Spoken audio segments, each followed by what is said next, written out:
Bitcoin, XRP, Ethereum. You've heard these names everywhere. But do you actually know what makes them different?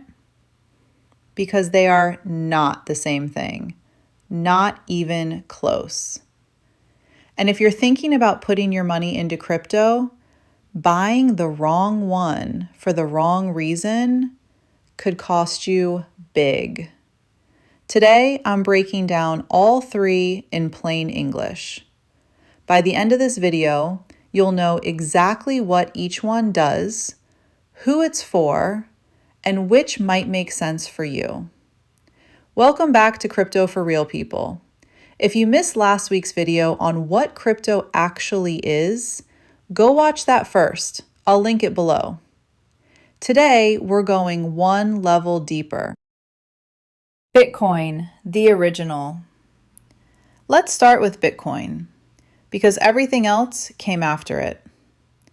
Bitcoin was created in 2009 by someone using the name Satoshi Nakamoto, and we still don't know who that actually is.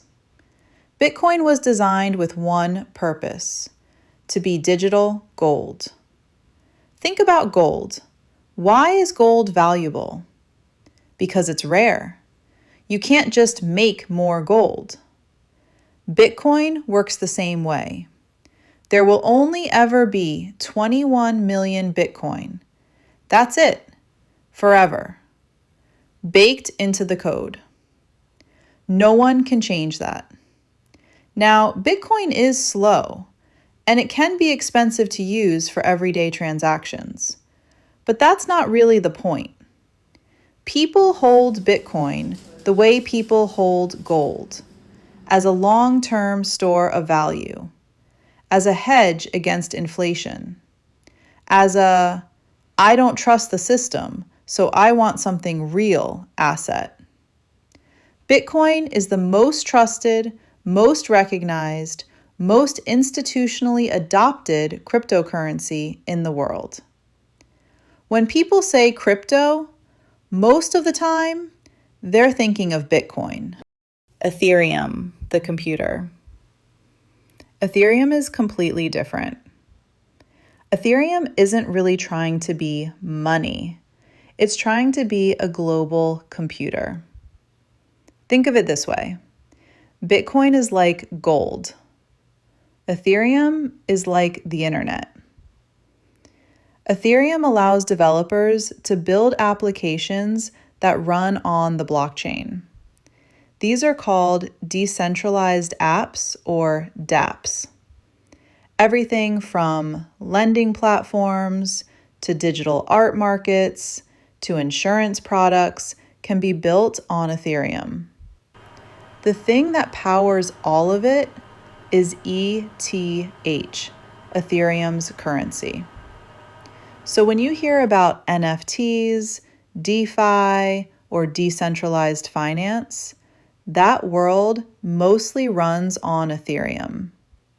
It's the most used blockchain for building things. If Bitcoin is digital gold, Ethereum is digital oil, the fuel that powers a whole economy. XRP, the bank killer. Now here's where it gets really interesting. XRP was built by a company called Ripple with a very specific mission: fix international money transfers. Right now, if you want to send $1,000 from the US to someone in Japan, it might cost you $25 to $50 in fees and take 3 to 5 business days. That's insane in 2026. XRP can do that same transfer in 3 to 5 seconds for a fraction of a penny. XRP is designed for banks and financial institutions to use as a bridge currency. Instead of banks holding reserves in dozens of different currencies, they can hold XRP and convert on the fly. Major banks and payment companies are already testing and using this technology. XRP recently resolved a major legal battle with the SEC, which removed a massive cloud of uncertainty. It's now one of the most institutionally credible cryptocurrencies out there. Side-by-side comparison. So let's put it simply. Bitcoin, digital gold, store of value. Buy it and hold it long term. Ethereum, the platform everything is built on. Buy it if you believe in the future of decentralized apps. XRP, the payment system of the future. Buy it if you believe banks will move to blockchain-based transfers.